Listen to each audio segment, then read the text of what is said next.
Ladies and gentlemen, welcome to the show that is still pissed off at the way Curtis Axel was treated at the Andre the Giant Memorial Battle Royal. This is Lost in the Midcard, Episode 10. Yes, Episode 10. After this episode, you will no longer be able to count on your hands. You're going to have to bust out them toes. And I am your host, Jeremy Bennett.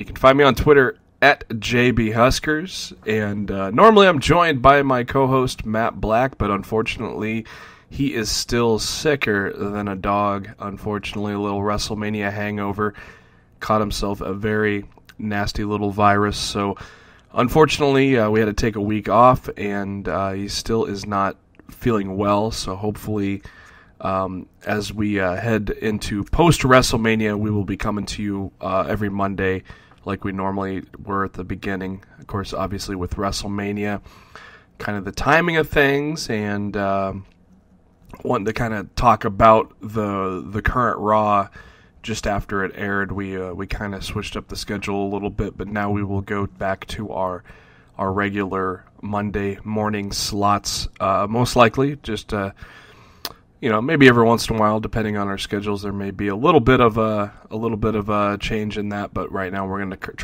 try to stick with Monday morning as closely as possible from here on out. And so, hopefully, Matt gets well soon there. And some pretty cool news here. I want to kick off before we get to our top stories. The guy that joins us on our podcast for the pay-per-view preview shows, Trevor Oz. He is the voice of Black Diamond Wrestling, an independent promotion in Ohio. And some good news for those of you that may be interested and have a Roku streaming player. There is an indie wrestling channel that you can add to your list of channels on the Roku player. And Black Diamond Wrestling just got added to the indie wrestling channel, so there are now a few episodes of Black Diamond Wrestling that you can catch, and Trevor is your play-by-play voice of that Black Diamond Wrestling promotion. So, pretty cool to see them. Pretty cool to see them get into the into that indie wrestling channel. It's kind of cool to see. Obviously these are not high-budget big productions like the WWE, so it's kind of cool to kind of see some of those local promotions through the indie wrestling channel on Roku. So definitely catch that if you are able to. Now let's get to our top stories for this week. The first one, obviously, we've been out for a couple of weeks, so there's been a couple of big things that have come down. Most notably, the re-signing of Brock Lesnar to the WWE on a multi-year deal. A big deal here for Brock Lesnar, and he kind of broke the news on ESPN, which is really cool. A big mega platform like ESPN for that to tell the world that he is going to hang it up in the MMA. He's officially closing the door on MMA and re-signing with the WWE. Most likely, it's going to be the similar type of contract, limited schedule. We'll kind of go into a little more detail on maybe when we'll see Brock Lesnar next after the events of WrestleMania and the Raw thereafter. And it's a big get for the WWE. He is a gigantic draw. He's been on fire ever since he returned in 2012. There's been some phenomenal matches, phenomenal stories, such as breaking the Undertaker's streak, and then also with the destruction of John Cena at last year's SummerSlam. So it is a gigantic deal that Brock Lesnar is going to be in the WWE for the next couple of years to come, and we're excited to see some of those feuds that we've never gotten to see with Brock Lesnar. Namely, I'm excited to see kind of a Daniel Bryan Brock Lesnar feud, but the way things are playing out, Brock Lesnar may be a face, so it's going to be kind of hard to tell. But maybe a Brock Lesnar Bray Wyatt feud would be a good one to see, and there's a lot of big matches, and maybe even a a return of Brock Lesnar and The Rock, maybe, or something like that at a WrestleMania down the road. So a lot of current options and a lot of historical options that Brock Lesnar can choose from with his feuds once he gets his rematch clause, whenever that may be, against Seth Rollins, and we'll get to that there in just a little bit. And the other big story of the week, this just dropped a couple of days ago. AJ Lee has announced, actually the WWE broke the news late on Friday afternoon through Twitter, that AJ Lee has decided to retire from in-ring competition with the WWE, and the WWE wished AJ the very best. And it's not really a shocking revelation, because she's married to CM Punk. CM Punk and the head trainer of the WWE, Chris Heyman, are currently embroiled in a lawsuit over the things that Punk said on Colt Cabana's podcast. Obviously, the relationship between Punk and the WWE is very rocky right now, which leaves it a kind of an awkward situation for AJ. So it's not really the most shocking news in the world. It is a little sad because AJ is one of the best wrestlers in the company. It's going to be a big hole in the Divas division. Thankfully, with NXT, there are a lot of great women that are coming up. Charlotte is going to probably be a mainstay on that roster very, very soon. And hopefully the Divas division can continue to flourish, because it's really gotten it's picked up a lot of ground lately. So, while we're going to miss AJ, the future is bright in that Divas division. But like I said, it's something that wasn't really completely out of the realm of possibilities. So she got at least her chance to go out on top with a pinfall at WrestleMania. So that was really cool. If that was planned way ahead of time, if she had notified the WWE that was going to be her last match, that was pretty cool. A pretty cool way to go out. But she had made her main roster debut through the all-female third season of NXT, when it was in its previous kind of contest-like format, almost like a Tough Enough type of format. And then her main roster debut was on the 27th of May in 2011, when she was in a tag team with the winner of the third season of NXT, Caitlyn. And then from there, she'd go on to have some high-profile storylines with Daniel Bryan and Dolph Ziggler en route to becoming a Divas champion. She was Divas champion 3 times, and ranked as the Pro Wrestling Illustrated Woman of the Year from 2012 to 2014. So we definitely wish AJ the best of luck in the future, and then hopefully, you never know, maybe down the line, fences could be mended between all parties with Punk and the WWE, and maybe we can see Punk and AJ back in a WWE ring sometime down the road. Not likely, but you never know. Let's take a look at the Hall of Fame ceremony, which was, as always, the night before WrestleMania. Another large class of impressive wrestlers that were inducted into the Hall of Fame on this night. And the show kicked us off with Rikishi, and he was, of course, inducted by his sons, the Usos. Rikishi came with, the Usos came with some pretty funny jokes, as they put a nice up-close picture of Rikishi's dimpled ass on the big screen at the arena there. And the Usos claimed that ass bought them Christmas presents, and that ass put them through college. Pretty funny moment there, but it was a pretty cool moment to see the Usos induct their father into the Hall of Fame. And Rikishi's speech was really cool. And talks about his heritage with the Inoue family. A big ovation for Umaga when his name got mentioned, and just a great kind of Samoan heritage type of speech for his induction. Of course, the odd thing that got everybody talking was he didn't mention Too Cool, which was hugely instrumental in his success, because the formation of Too Cool kind of got Rikishi on the map as that gimmick that he was made most popular for. And there were even internet rumors. These are clearly rumors, and who knows if there's any truth to them or not, but, some of those rumors stated that Rikishi didn't even want those guys, Brian Christopher and Scotty 2 Hotty, even at the event, which was really weird to hear, and who knows if there's any truth behind it, but, it's all we can really do, but is speculate on that. But it is very odd that he would not mention them by name, but just because of how big of a part they were in his career with the WWE. Even Rikishi wasn't really a big decorated champion or anything like that. He only won one singles title and 2 tag titles, so he was known for being with Too Cool. Outside of maybe that small run of being a bad guy, but it's just a little odd void in the speech there for the Hall of Fame.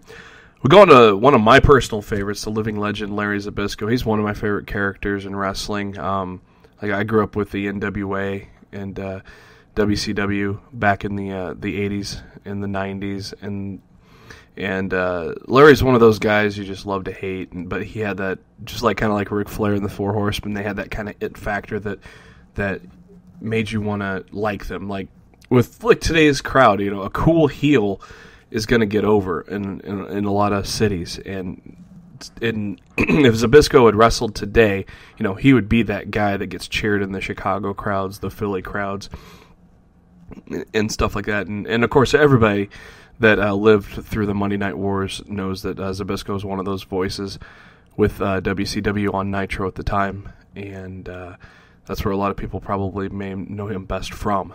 But his big start, his big break was with Bruno Sammartino, and Sammartino was the guy that inducted Zbyszko into the Hall of Fame, and it was a really cool moment because Sammartino told the story that a lot of people may not know is when Zbyszko was a kid, he would kind of crawl through the hedges at Sammartino's house to try to just get a moment to talk with him and tell him how he wants to be a professional wrestler. And finally, that one day that he did break through and catch Sammartino in his backyard, Sammartino didn't get upset, kick him out. He actually took him under his wing, and then Zbyszko started to train, and eventually we got to the moment when Zbyszko faced his mentor at Madison Square Garden in the infamous chair shot. Not with one of those steel chairs that you see today, but one of those wooden heavy chairs that had to hurt. But a moment that made the Madison Square Garden crowd just gasp when it happened, and that really put Zbyszko on the map as one of the best heels in the 70s. Great to see Zbyszko get inducted into the Hall of Fame, just because a lot of people that may have watched that ceremony or if yet to watch it will get to kind of see a story of the guy before he was that voice on WCW.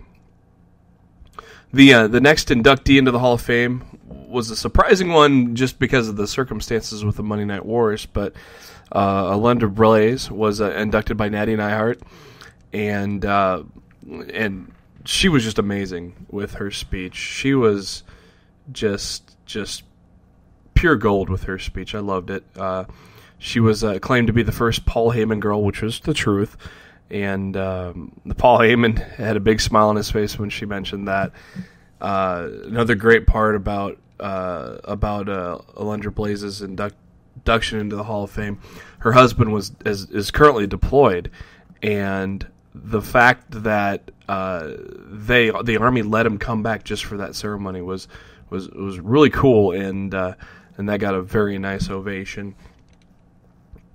Great speech, given by Medusa, and in the end, she pulls out a trash can of stuff that she threw in the trash. We all obviously know what was in the trash, mainly in there, but she tossed out some bra and panties, because obviously that's what she thought about bra and panty matches. Of course, we won't get to see those in the WWE anymore with the PG era, but of course, the main thing that was in the trash can, the WWF Women's Championship, which when she pulled that out of the trash can, got a gigantic round of applause for that, and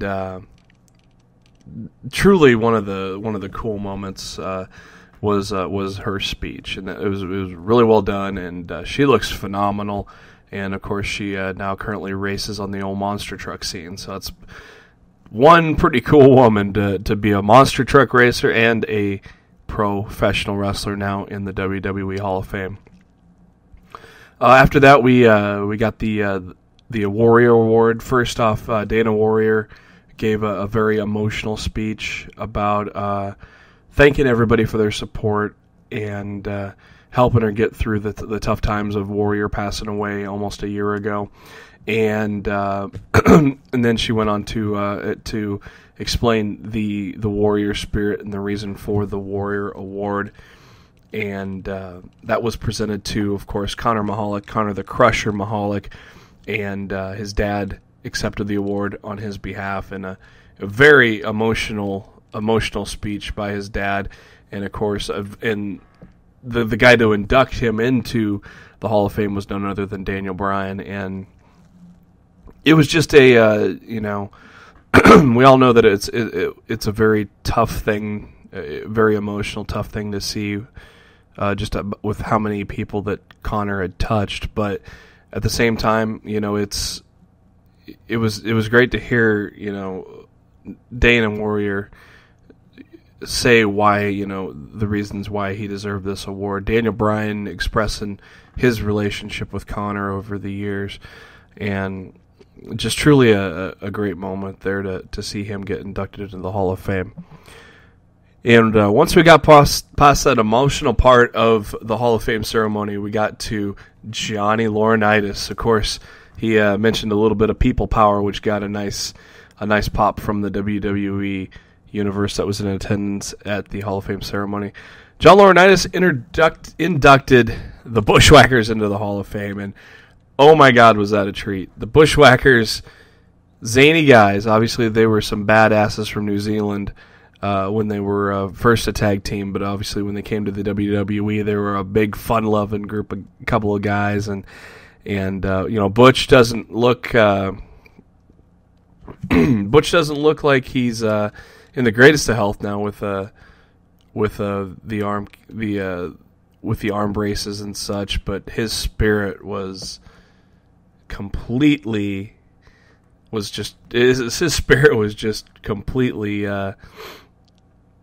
phenomenal. As it's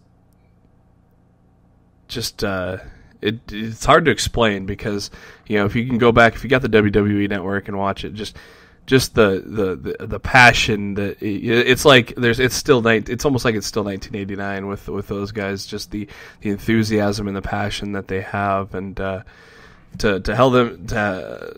have them tell their stories was just great. And then following that was Ric Flair, who inducted a guy that he definitely had hit the ropes with many times, and Tatsumi Fujinami. Definitely a worthy person to be in the WWE Hall of Fame. He is definitely was within the IWGP ranks for one of the best champions ever, but he also kind of crossed over into NWA and WCW territory back in the day and had some great battles with Ric Flair. So it's pretty cool to hear some stories from Ric Flair, to tell his stories for Fujinami, a guy that many people may not really exactly know about. And then the man that we've been waiting all along to get inducted into the Hall of Fame, the Macho Man, Randy Savage. And this was definitely a treat. Hulk Hogan gave a great introduction to Randy Savage. And obviously they were the best of friends and the worst of enemies at times, but in the end, before Macho Man had passed, they had buried the hatchet, and it's great to see Macho Man finally get into the Hall of Fame. It's been a long time coming, and just unfortunate that Macho Man's that's not here anymore to be able to give us a speech that we probably could remember for a long, long time. But in his absence, his brother Lanny Poffo, who a lot of people may know as the Genius, was phenomenal. a great speech. He even busted out a lot of his poems, which he was so famous for.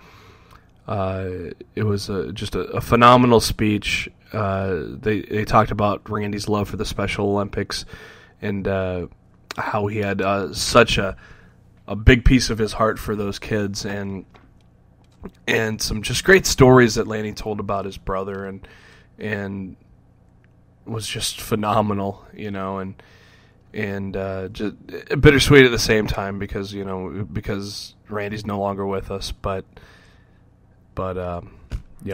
great job by Lanny there to induct his brother into the Hall of Fame. From there, we go on to the celebrity wing of the Hall of Fame, Triple H inducting Arnold Schwarzenegger. That was a pretty fun moment to see Triple H introducing Arnold, and Arnold's speech was phenomenal, talking about the American dream and how the way America is built, it helped him pave the way to be successful. And Schwarzenegger definitely belongs in the Hall of Fame for the WWE in the celebrity wing, just because he has no doubt he has been probably one of the catalysts for a lot of these pro wrestlers like Triple H. His way to get bodybuilding and working out in the mainstream probably opened a lot of eyes of guys that were kind of dreaming to either follow Arnold in his footsteps or take different paths such as pro wrestling. So Schwarzenegger definitely has a good excuse me. Schwarzenegger definitely has a good as good as a mentor for people to look up to as they were trying to become a pro wrestler once after he had become famous with Mr. Universe there. So definitely a well-deserved entrant into the celebrity wing of the Hall of Fame.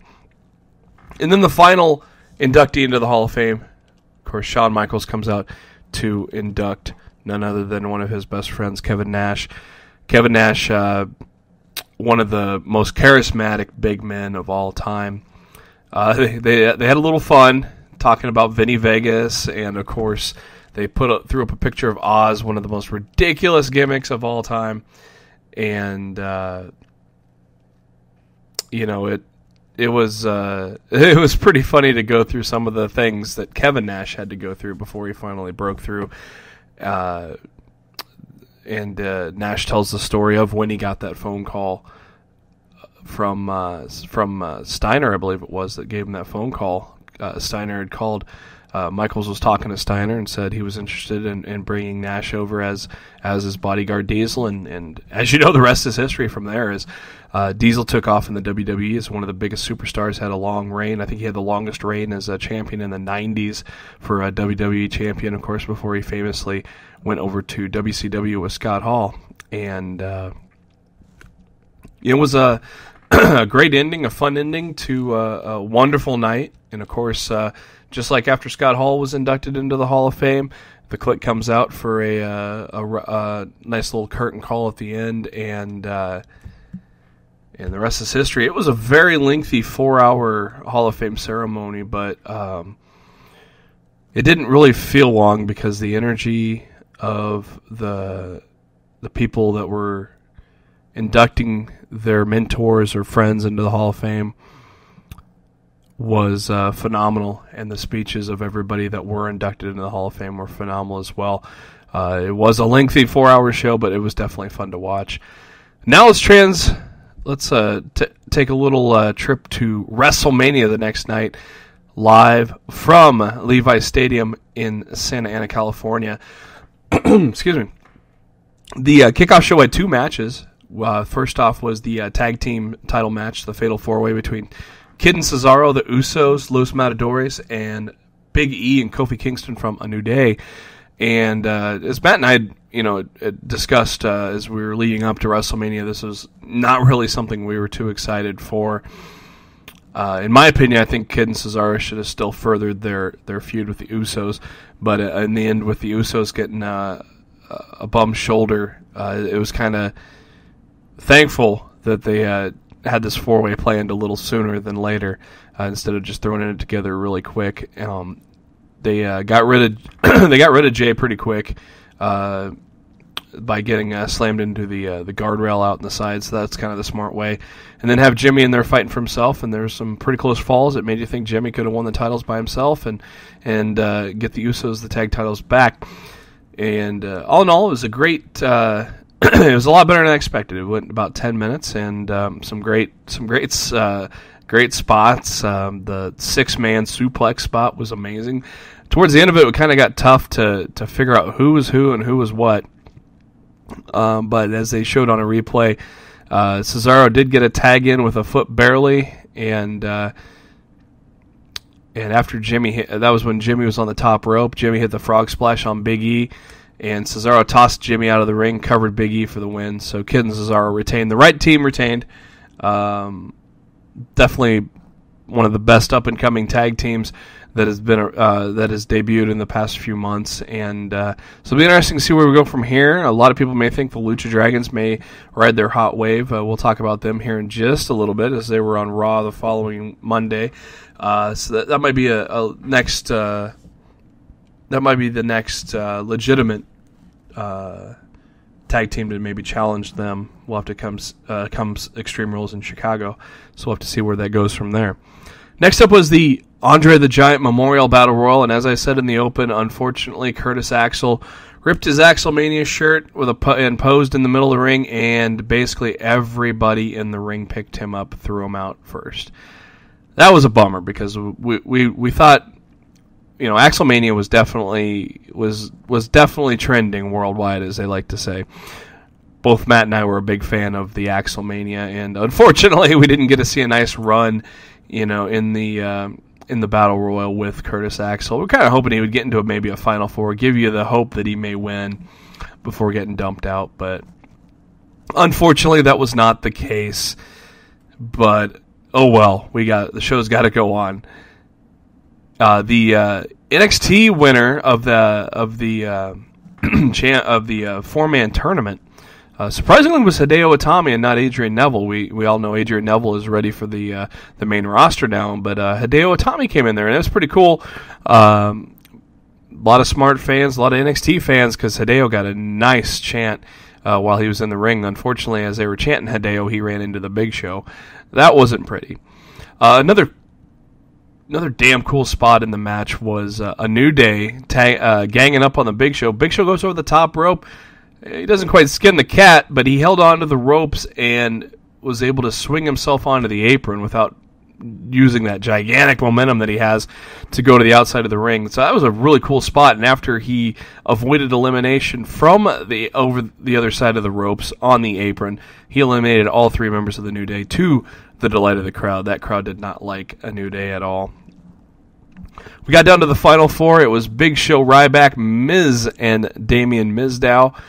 Big Show tosses Ryback, the guy I picked to win the Battle Royal, out pretty quickly, and that left Miz and Mizdow to stand down against the Big Show. Miz was ordering Mizdow to go after the Big Show, and that was the big face turn that we've all been waiting for a long time, and that was Mizdow saying no to the Miz and saying he's had enough of the Miz.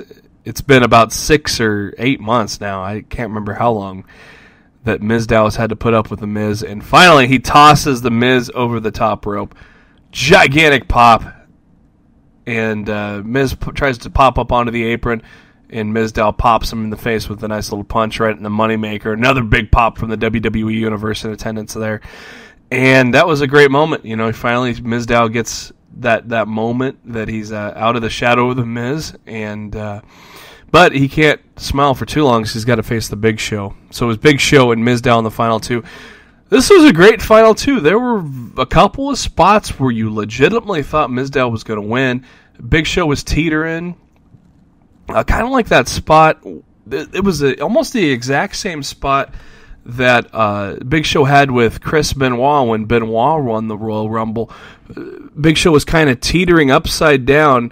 His legs were straight up in the air, and he was completely upside down, and you thought he was just going to eventually just tumble. But he was able to stave off the elimination. And unfortunately, for those that were going for Mizdow, Big Show eliminated him and became the winner of the Andre the Giant Memorial Battle Royal. And in my opinion, I thought it was almost the right call. Big Show idolized Andre the Giant. He's actually never won a Battle Royal or a Royal Rumble in the WWE.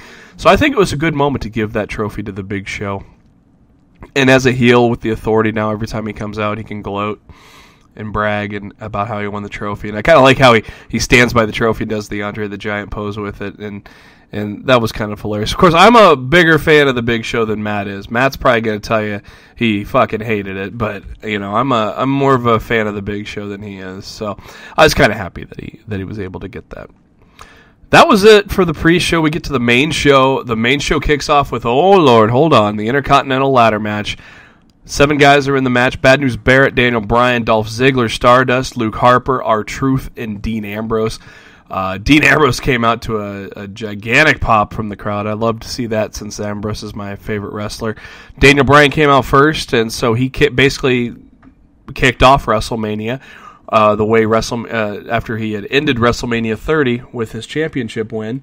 He kicks off WrestleMania 31 with the entrance and a gigantic yes chant for him. And this ladder match it lacked something special. I loved it, but it didn't seem like there were some like Money in the Bank ones that just had these phenomenal moments of near falls and moments, and it just seemed like there was just a little something special lacking from this match, but it was still a kick-ass match. It just didn't have that over-the-top 5-star quality to it, and overall, it was a solid ladder match. I think maybe my expectations were just too damn high, especially when you got guys like Daniel Bryan and Dolph Ziggler. Stardust, when in his form of Cody, has been in many ladder matches, and then you got talents like Bad News Barrett, Luke Harper, and Dean Ambrose that are phenomenal talents that may not have been in many WWE ladder matches. I think Ambrose has been in his fair share of brutal ladder matches on other independent corporations, but it just didn't. I think maybe my expectations were way too high because it was still I still had fun with it, and rewatching it, I still enjoyed it. It just I think it lacked a little something from other ladder matches that this didn't. Maybe it was just a time factor. It came in under 15 minutes, but. In the end, Daniel Bryan gets up to climb the ladder and has his hands on the title, and Dolph Ziggler sprints up that ladder faster than I've ever seen. That was pretty damn cool on Ziggler's part about how fast he climbed that ladder. And a real cool spot in the end where Daniel Bryan and Dolph Ziggler exchange headbutts, and those were connecting too because Daniel Bryan's head was red after the end of that match, so that had to hurt a little bit, but. Probably a fun little spot for those guys to do too. Just guys trading headbutts on the top of a gigantic ladder, and then they're simultaneously headbutting each other. And finally, probably the harder head one with Daniel Bryan. Daniel Bryan is now your new Intercontinental Champion, and even though Trevor and Matt predicted it and I didn't, I'm still happy about it because I think someone with the crowd supported Daniel Bryan and someone with the pedigree in the ring as Daniel Bryan, a former world champion, I think that can only do great things for the Intercontinental Championship, and we'll see where they go with it from there. But I think putting the belt on him is definitely going to elevate a title that needs elevating. We all want it to be elevated. They just have not been able to do so. The next match of the night, Seth Rollins with the Stooges 2.0, J&J Security. They take on Randy Orton. This was great match. These two, obviously, Seth Rollins is one of the best performers in the WWE right now. Randy Orton has been doing it for a long time at a very high level, and these guys put on a hell of a show. I loved this match completely. You don't see too many. Excuse me. I'm still trying to get over some shit myself, so. But you don't see too many finisher kickouts early in pay-per-views, in a non-title match especially, a lot of times, even at WrestleMania. But Rollins had kicked out of an RKO, and Orton kicked out of a curb stomp, so that kind of heightened the drama and the crowd interest into the match. And the coolest, one of the coolest moments of the night was when the end, Seth Rollins was going for a second curb stomp, and Orton elevates him higher than he normally would do and turns it into an RKO. That was just, I mean, a lot of people like to talk hyperbole on stuff that just happened as it's the greatest thing that we've ever seen. This is the greatest RKO ever. You know, when there's been a ton of great RKOs in history, but I think we could put hyperbole aside. That is one of the best RKOs we've ever seen, because that got the whole world buzzing. You know, and that was just a phenomenal spot, and nobody saw it coming, which was even better, because, I mean, who would have thought that you could get an RKO out of a curb stomp anyways, because just the logistics of that, you know, Seth Rollins doesn't get that high up in the air when he's doing it, but when he went to do that, he got thrown up in the air high enough to where Randy could catch him for the RKO, and just a truly great moment. I thought the younger Rollins would get over in that match, but you know, Orton getting his ultimate revenge for what they did to him is also not a bad decision, booking decision by the WWE. And as you go along, a lot of us were wrong with a lot of our predictions at WrestleMania, and that turned out to not be that bad of a thing, because in the end, it kind of seems like a lot of the booking decisions they did at WrestleMania made sense. So next we get to what people have been waiting for a long time.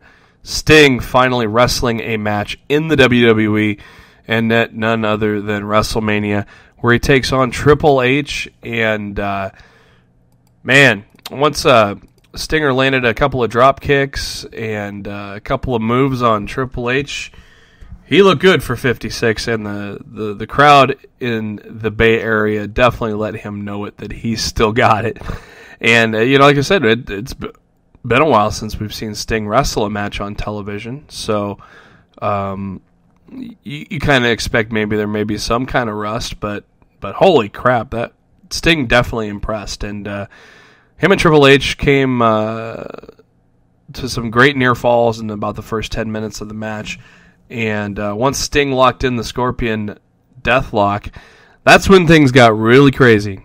The New Age Outlaws came out, and you could legitimately tell the crowd was surprised at that, at the pop that they got once the music came for DX. The New Age Outlaws and X-Pac came out to the DX music, and holy cow, the crowd was going nuts. Sting laid them all out, but of course that enabled Triple H to hit to try to hit a pedigree on him, but instead he got flipped outside of the ring. Sting does a freaking plancha off the top turnbuckle to the outside on all four guys. This guy's 56 years old doing a top rope dive onto four people. That was amazing. But then once again, the numbers game kind of took over with DX distracting Sting, and Hunter hit a pedigree, and but Sting kicked out at 2. We thought that might have been it. You know, we thought, oh hey, DX is going to cost him. Hunter went for the sledgehammer, and what the hell? NWO's music hit. Another surprise pop from the crowd. Nobody saw that coming. There's Hogan, Nash, and Hall, and they stare down DX. A lot of people were like, are they going to help Triple H? Because they weren't necessarily friends with Sting 15 years ago, 16 years ago. But no, they were there to help Sting and help the WCW get one over. And the battle between DX and NWO was a dream come true. And that was pretty funny. We see on one move when Nash had clotheslined Billy Gunn on the outside of the ring, he held his leg. I think he was trolling the internet, waiting for the quad jokes to hit, because he was perfectly fine after that. And then, of course, when he got introduced later on as a Hall of Famer, he was perfectly fine. So I think that was kind of a nice little, I think it was a rib to the internet, you know, for all the times people will reference the GIFs of him blowing his quad out, going to the corner, something like that. So I think that was kind of funny. So now the odds are even. There's 3 from DX, 3 from the NWO, so now Triple H and Sting are going at it again. Sting has the baseball bat handed to him from Scott Hall, and he busts Triple H's sledgehammer in half. That was a pretty cool scene to see, too. But lo and behold, HBK Shawn Michaels shows up in a DX t-shirt and super kicks Sting.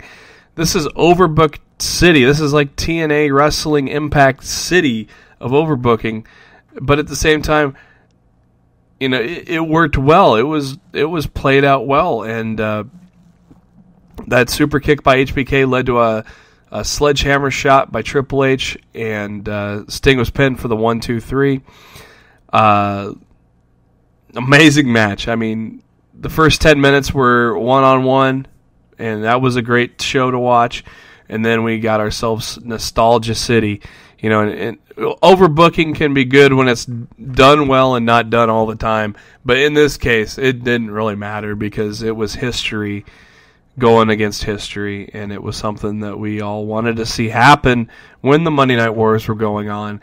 And, unfortunately, that never did cross over. In the end, they shook hands, which, a lot of people were pissed off that Triple H won, first off. And a lot of people were pissed off that they shook hands afterwards. And, I said, I didn't mind it either of them. I obviously wanted Sting to win, but look at this in hindsight. If Sting wins, you may think that's his only match ever in the WWE, but if he loses, now we're thinking he may have another 2 or 3 matches in him. Maybe a rematch against Triple H. Maybe a rubber match where he wins the feud overall, but where Triple H got the moment at WrestleMania. Something like that. It leaves the door open, which is why I was not as upset with Triple H winning it.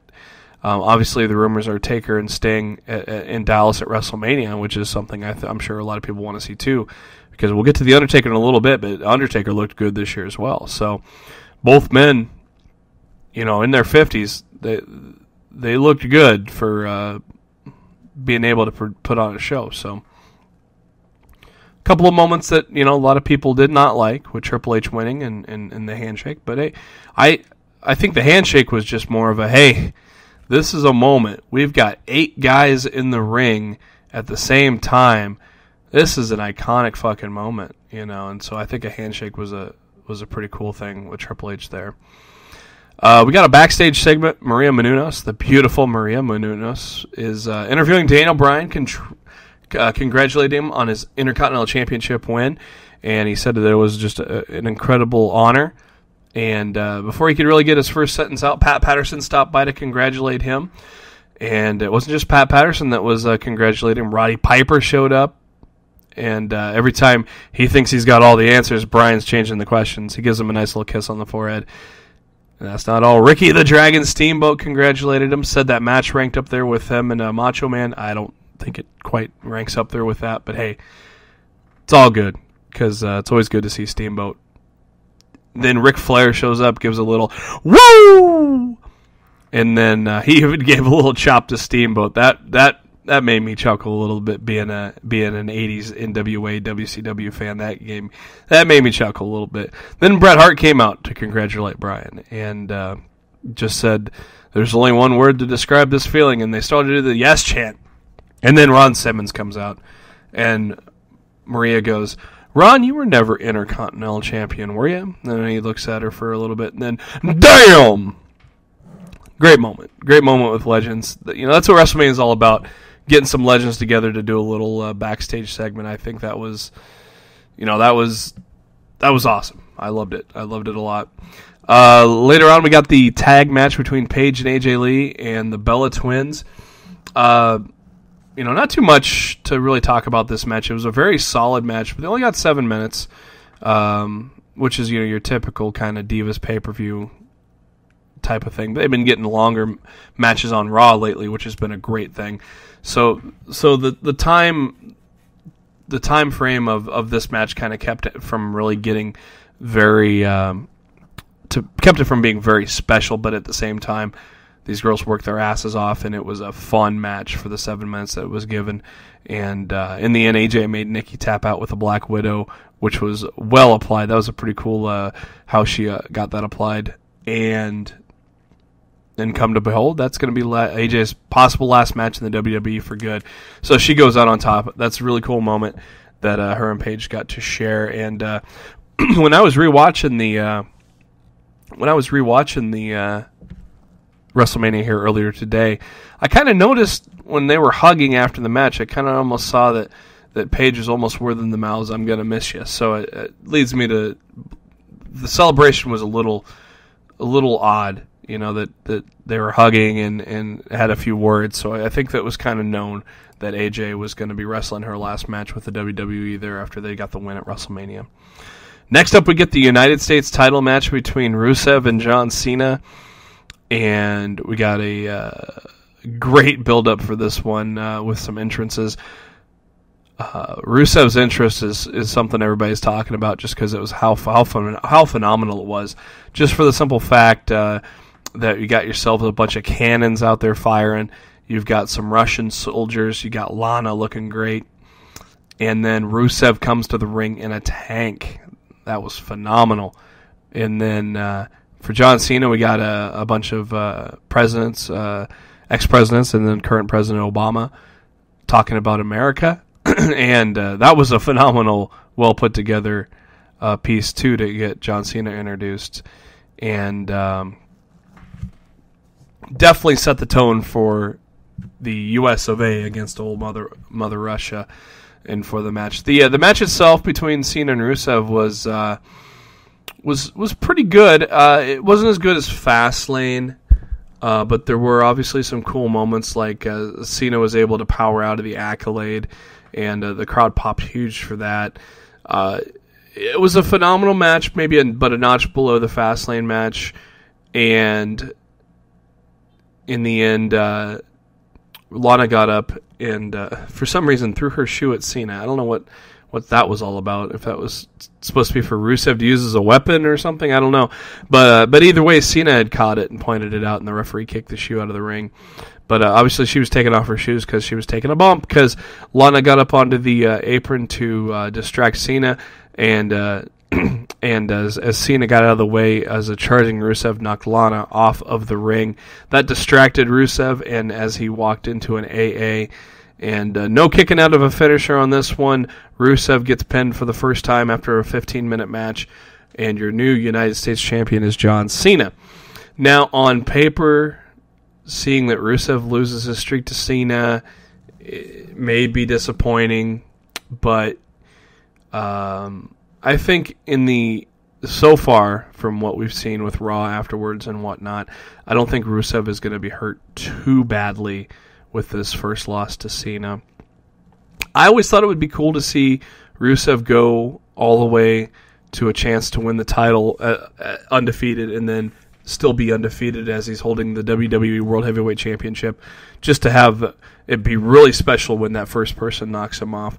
But at the same time, John Cena as a U.S. champion, he's kind of treating the belt, making it more important, which is really cool to see, because we thought the U.S. title might be disappearing when Rusev took it. He was claiming he was going to give it to his mentor, Vladimir Putin, and that was going to be their kind of way of retiring the United States Championship. But instead, they kept it around. Cena now has it, and he kind of, we'll get to this on Raw, but it's almost kind of like the U.S. Open. He's given anybody and everybody a shot to win the United States Championship.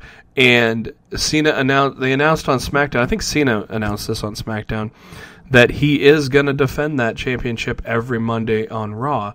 It's going to be an open competition, and I think that is awesome for that belt. And so, like I said, on paper, Cena winning and Rusev's streak getting snapped looked terrible on paper, but the execution of it and what they're doing with it, I'm very fine with. And they put on a great show at WrestleMania. It was a phenomenal match. It was just a step below their first match, but it was still a phenomenal match because Rusev is great in the ring. John Cena, we all know who he is. So it was great, and even though we on paper think that looked like it was going to be crappy because we knew Cena was going to win and Rusev's streak was going to get over, it's not that bad.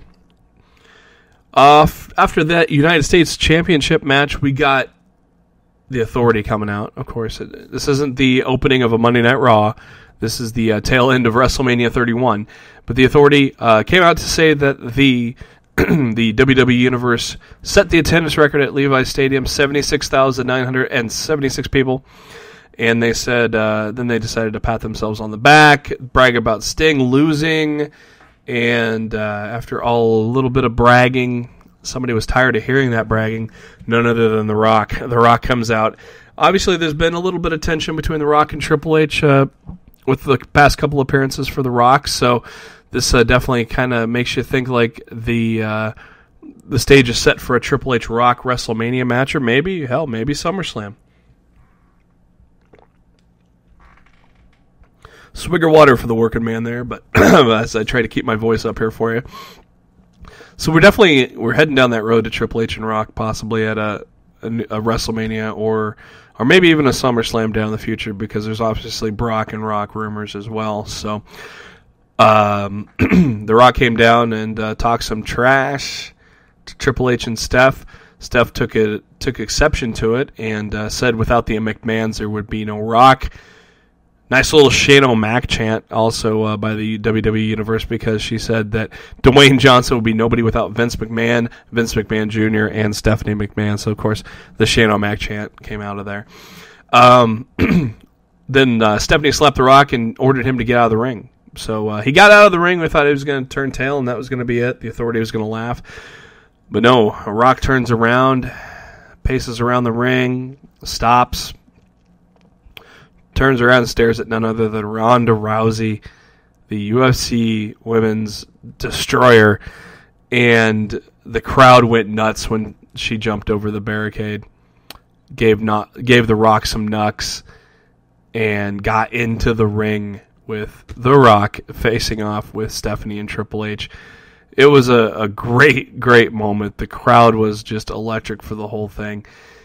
And then Stephanie got a little cocky, told Ronda to get out of the ring, and Ronda said any ring that she's in, she owns, as Stephanie made a nice little comment that she's not in the UFC now, she's in a WWE ring.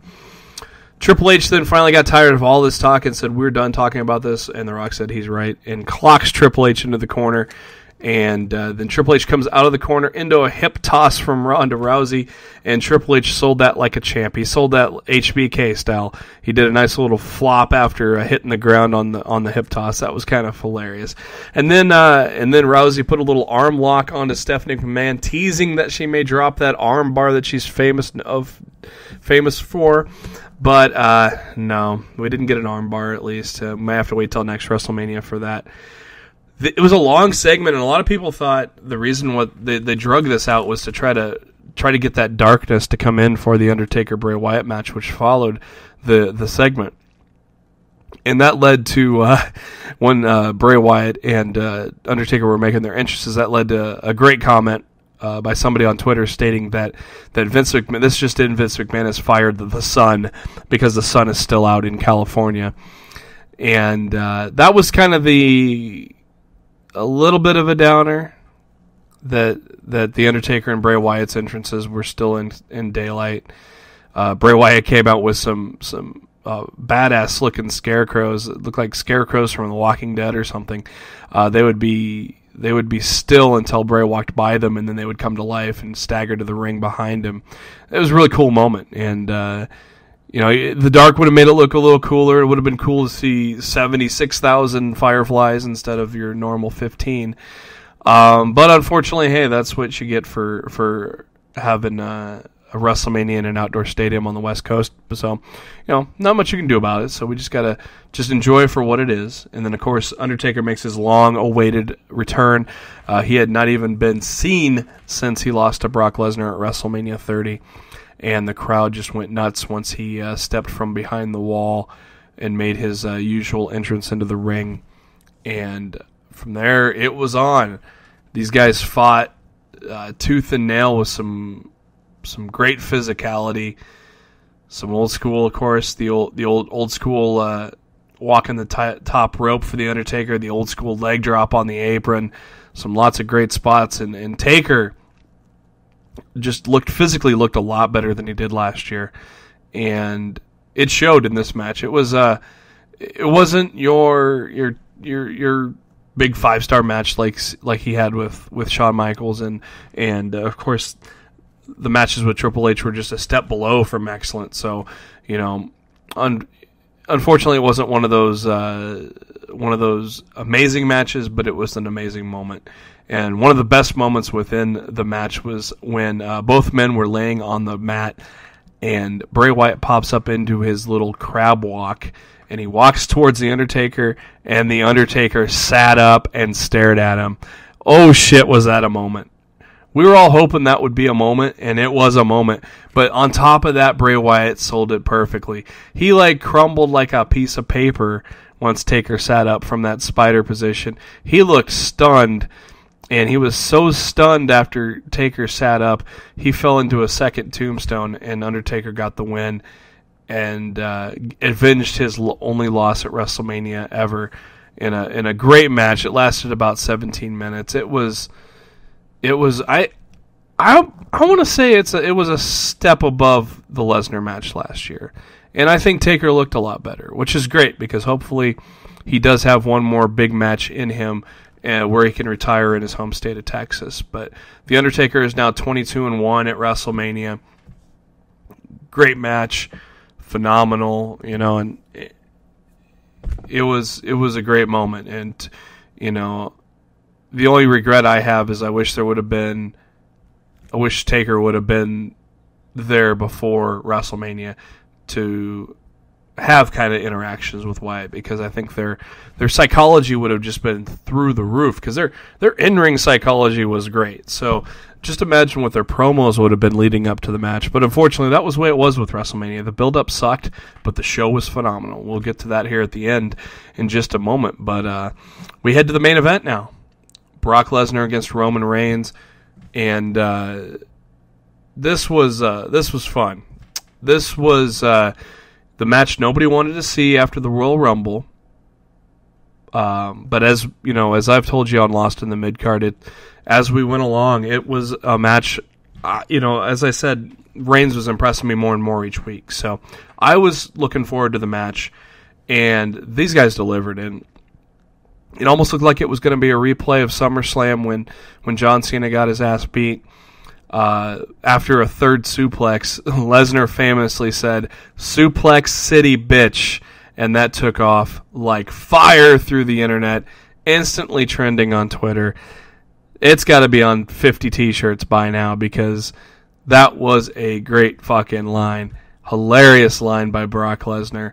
But yeah, it looked just like SummerSlam. F5 came right away, within the first minute, but Lesnar didn't cover because he had gotten popped open on the cheek by a couple of punches by Reigns right at the beginning of the bell.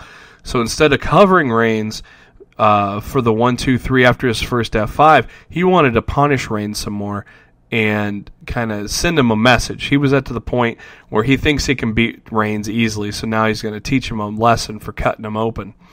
And basically, for a while, it was all Lesnar until they got outside of the until Reigns was outside of the ring, and Lesnar went for kind of a shoulder tackle to knock him off into the guardrail, but instead Reigns sidestepped him and hit him with a knee, and then hit him with a bunch of vicious knees. And that kind of got Reigns back into the game. But what really got Reigns back into the game was after the 10th suplex of the match, Lesnar hit a third F5, and Reigns kicked out again. We were seeing the heart and desire of Roman Reigns of not quitting.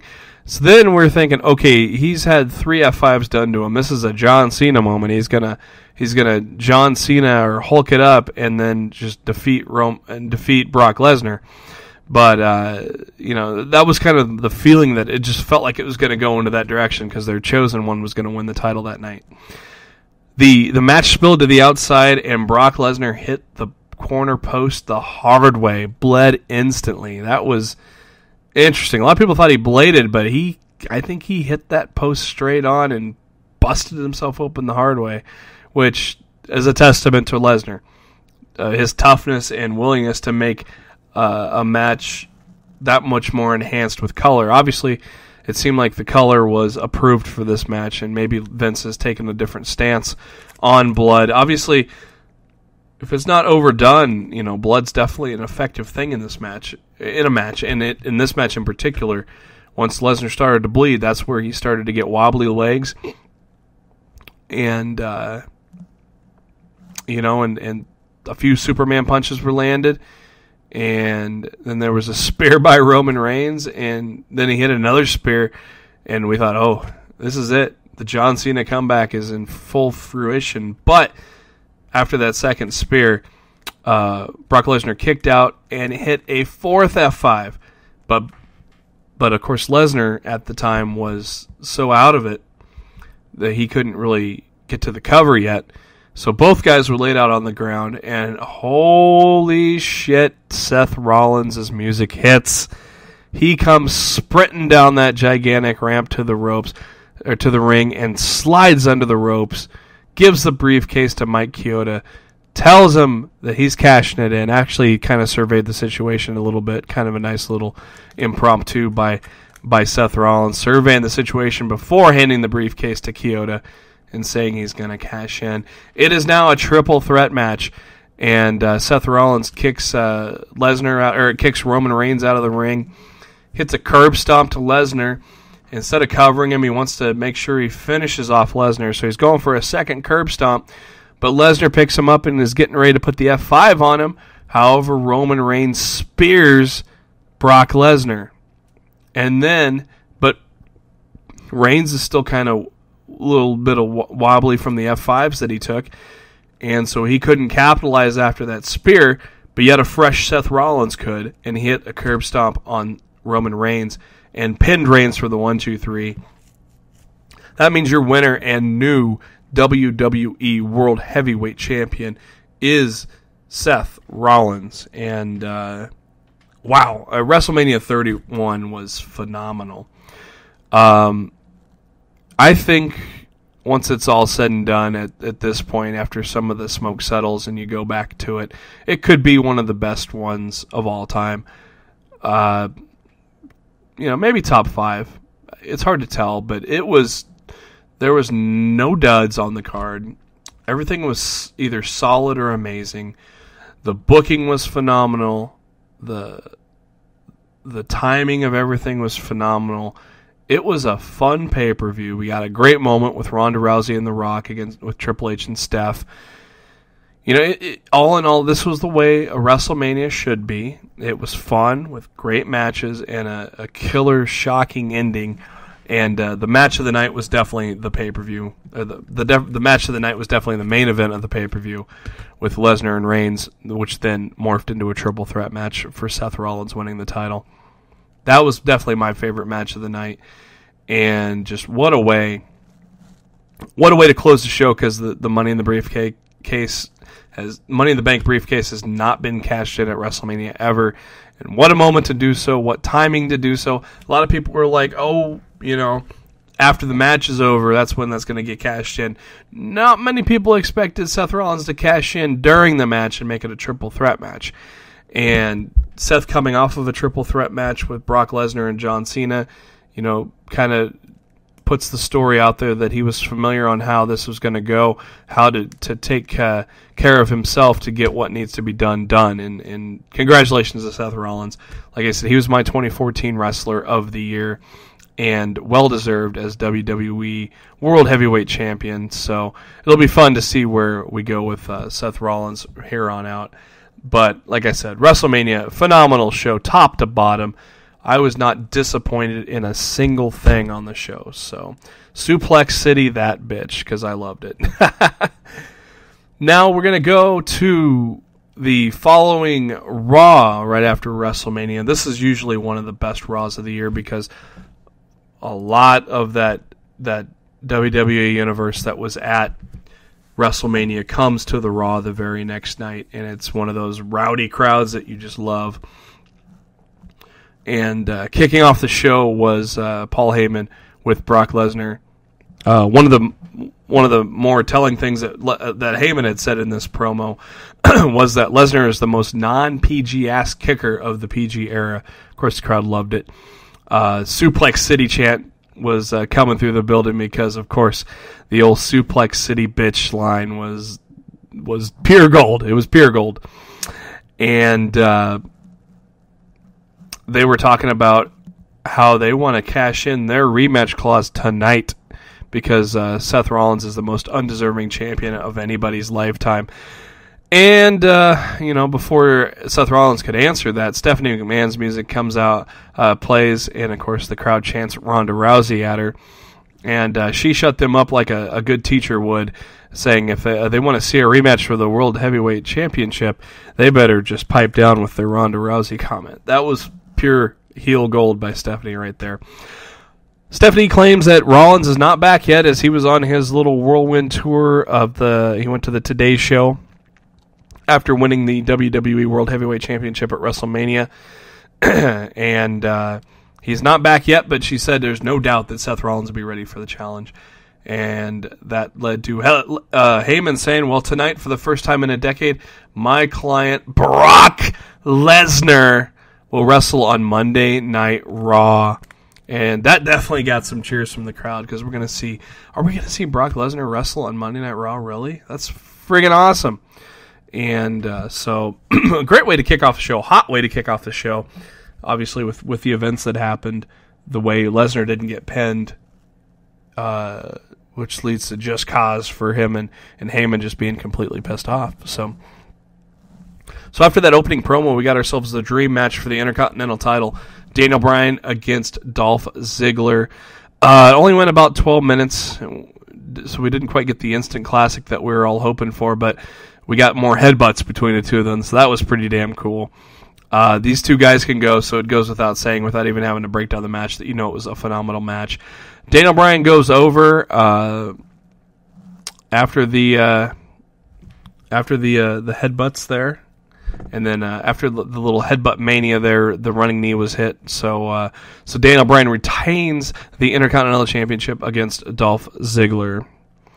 And then after the match, Bad News Barrett tried to go after Bryan, as of course he's obviously a little mad about losing his title in not the best of circumstances against 6 other guys at WrestleMania in a ladder match. And here comes the return of Sheamus. Is he here to save the good guys? No. He is here to brogue kick Daniel Bryan and turn heel like we all have expected him to do so for the longest time. And Sheamus was sporting a new look. I kind of like it just because it's different. But but a lot of people compared it to a Red Rooster. So maybe the Red Rooster, Terry Taylor, might be proud of it.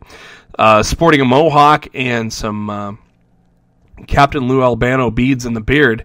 Kind of a different type of look, but it led to the mostly out of town crowd, the smart crowd, the smartest crowd of the year, the big come from WrestleMania into Monday Night Raw crowd to chant "You look stupid," and that's a chant I don't think we've ever heard by the WWE universe. So that was pretty well done. That was kind of funny, and so Sheamus is now back. He's a bad guy, and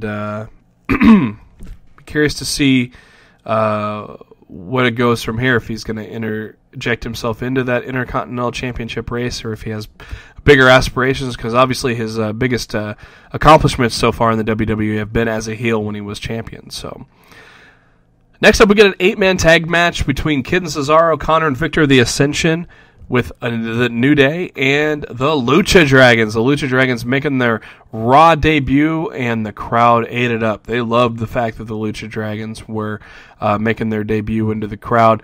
The Lucha chant with the arms alternating in the air, the crowd just dug it. And I tell you what, for those who already know, Kalisto is a talent. But if you'd never seen NXT or whatnot, and your viewing is typically a Monday Night Raw, you had to be impressed with Kalisto. He put out all of his great moves in that match, ended the match with the Salida del Sol, and that was fun. It's always good to see new blood come in after WrestleMania. It always happens, and the Lucha Dragons, NXT, former NXT Tag Champions, the Ascension, former NXT Tag Champions. Kid and Cesaro both were former staples in NXT. So, it's kind of cool to see how these guys are evolving. And some of these guys are kind of shaping the tag team division. So that's phenomenal. And obviously Kalisto is gonna gather favor with a lot of the WWE universe just from the skill that he is able to possess. We also got a video package from Adrian Neville. It looks like they are taking off the Adrian part and just going with Neville, kind of like with Big E Langston. They dropped the Langston part. Just a little vignette. Showed him doing his red arrow move in slow motion. Didn't say when he was debuting, so it's kind of interesting that they just threw the package out there. So maybe he's coming out soon. We'll talk about that a little later. Then, after the tag match, Brock Lesnar enters the ring with Paul Heyman, and they're getting ready to get the title rematch going. But Seth Rollins comes out, gets in the ring, taunts Lesnar with the championship belt in his face, gets out of the ring, grabs the microphone, and says, well, his jet lag, his foot's hurting a little bit from all the curb stomping that he laid on Brock Lesnar. He ain't going to wrestle tonight. So that obviously infuriates Brock Lesnar. And Rollins tries to run away, but is unsuccessful. Lesnar does get his hands on a little bit of Seth Rollins. But eventually J&J Security kind of distracted him enough for Rollins to completely get away, which led to J&J Security going flying through the announce tables. Brock getting pissed off. He dumps the regular announce table onto JBL and Booker T, which knocks them both out, and then grabs Michael Cole and F5s him to the delight of the WWE Universe. That was quite the amazing feat. And then he takes out a camera guy and gives him a couple of F5s, which, of course, we all know that's an indie wrestler. That's not a real camera guy because he sold those two F5s pretty good. That led to Stephanie McMahon saying that Brock Lesnar is suspended indefinitely. That's your way of giving Brock, time off on the calendar to not use up all of his dates within his contract. So Stephanie yelled at Lesnar, said he's suspended immediately. That led to a nice bullshit chant by the crowd. Then they showed the aftermath of the destruction. Booker T and JBL were laid out. Cole was missing a shoe. That led to a lot of nice little memes on the internet later on saying, rest in peace, Michael Cole. Yeah, it was a great moment just of Lesnar just flipping out because he obviously got out-weaseled by the weasel Seth Rollins and didn't really get to put his hands on him. And so then, from that point on,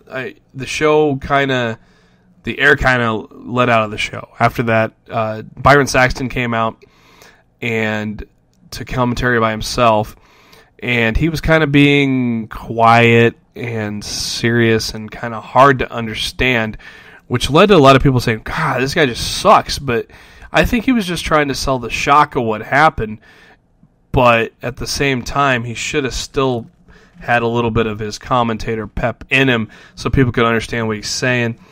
A lot of people were trashing him for being horrible. I think he was just trying to play this part. And apparently the backstage word is Vince was very pissed off at his performance by himself, that he sent the King out there to kind of save him. Obviously, Jerry Lawler was around because of WrestleMania being the night before.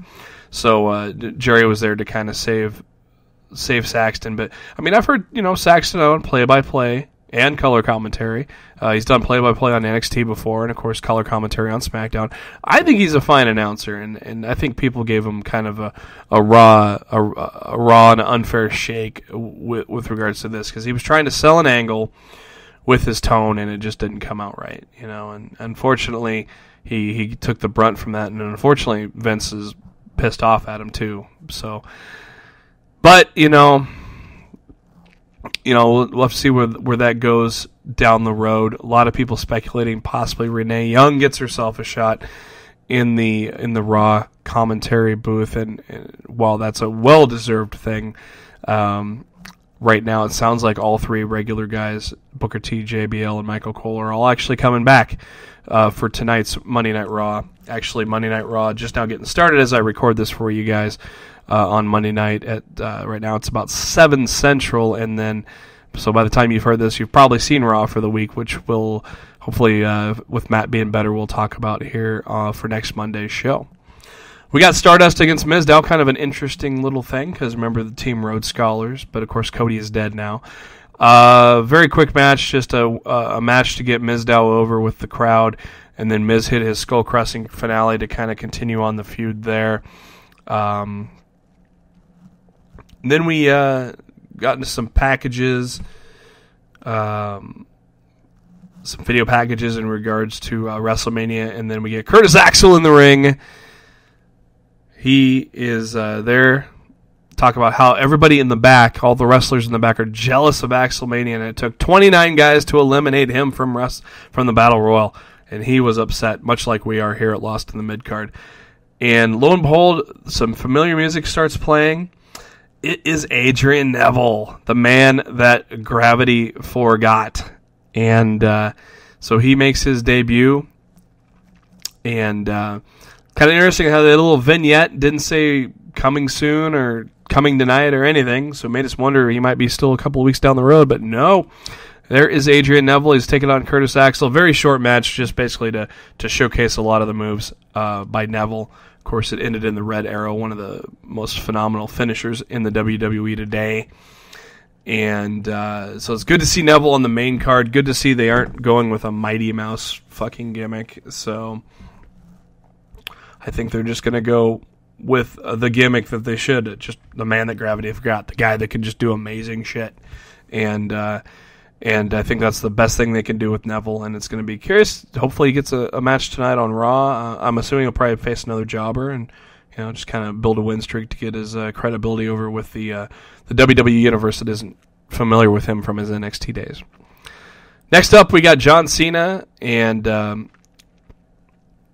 we got John Cena in the ring with his brand new United States Championship Champ is Here t-shirt, and he announces that he is going to have an open challenge for the United States title. And, of course, a lot of people expected Rusev to answer that challenge to try to get his title back. But no, Dean Ambrose came out to a big pop from the WWE Universe. And these guys put on a phenomenal 15-minute match. In about a month, once this hits the WWE Network, definitely, if you missed it, go back and check out that Monday Night Raw match between John Cena and Dean Ambrose, because it was phenomenal. John Cena is the United States champion. The way they're doing this with an open challenge, kind of like the U.S. Open of golf, anybody can qualify. You can get in there, and if you qualify, you're in. John Cena's given this chance to anybody in the back that wants to step up and try to take the title from him. And it's almost just like when Kurt Angle called out anybody that's got that ruthless aggression, and that John Cena came out and gave Kurt Angle a hell of a match. I think this is going to lead to some really cool matches. John Cena, like I said, he's noted on SmackDown that he is going to do this every Monday on Raw. So it'll be curious to see what he does tonight with the United States Championship. So very well done. Phenomenal match again with Ambrose and Cena. At the end of it, they also slapped hands as a kind of a respect thing, and I think they knew that they stole the show, I think, with that match. So I think they kind of had to acknowledge each other for what they did. There's we got ourselves a 6-woman tag match with Nikki, Brie Bella, Natalia, AJ Lee, and Paige and Naomi. I actually completely forgot about this match, that AJ Lee and was in this match before she had announced her retirement. So actually, yeah, WrestleMania was not her last match. But anyways, a nice 6-woman tag match. 13 minutes they got, which was phenomenal. But it looks like we may get our next person, next woman to step up to challenge Nikki Bella for the Divas Championship. That may be Naomi. Naomi got that little rear view from that nice booty to get the pinfall, and so I think we're going to see Naomi in that title picture here pretty soon. We got Rusev and Goldust another short match, basically just to kind of give Rusev his steam back. And then we got ourselves a six-man tag match to end the match. Roman Reigns, Randy Orton, and Ryback against the Authority of Big Show Kane and Seth Rollins. And this was just your typical paint-by-the-numbers six-man tag match. And ever since Brock Lesnar just went fucking nuts, the show just seemed to deflate from there. And having this as a main event with not much flair, the crowd started chanting same old shit. They chanted, please retire, and a lot of things. And as for as hot as WrestleMania was and the first half of Raw was, it was unfortunate that the second half of Raw kind of petered out and it ended like it did. But, that's the way it is. And hopefully the momentum, hopefully there's no post-WrestleMania kind of slow, hopefully there's no kind of hangover from WrestleMania with the type of storylines and stuff, because we've got some promising stuff here coming down the road. Like I said, John Cena's Open Challenge is awesome. We might get another rematch with Randy Orton and Seth Rollins. Since Orton did beat Rollins at WrestleMania, it almost seems obvious that Orton's going to be the next one in line for that WWE World Heavyweight Championship match. Of course, the Authority is going to make it hard for him to get that choice, but I think in the end he's going to get that chance. But I think in the end he's going to have a match at Extreme Rules in Chicago with Seth Rollins. And like I said, bravo to the WWE for WrestleMania. It was well done. Next week on Lost in the Midcard, as long as Matt is feeling well, we will kind of go comb back over WrestleMania since Matt was there. He was also at the Hall of Fame and the Raw the night after. Kind of get his thoughts on things and how he saw them live. We'll kind of go over those again, plus go over what happened on tonight's Raw, as Raw is going on right now as I wrap up the podcast for here this week. Raw is just now getting started on April 6th. So we'll go over the happenings of NXT also and Impact Wrestling. Those are a couple things I didn't cover on the show today. But hopefully Matt gets well and we'll get back on track there for you. But that's going to do it for episode 10 of Lost in the Midcard. Thanks for hanging in there with me solo as I break down my thoughts on WrestleMania and the Raw after, and also a wonderful Hall of Fame ceremony. Hopefully you enjoy this week of wrestling programming, and we will catch you next week.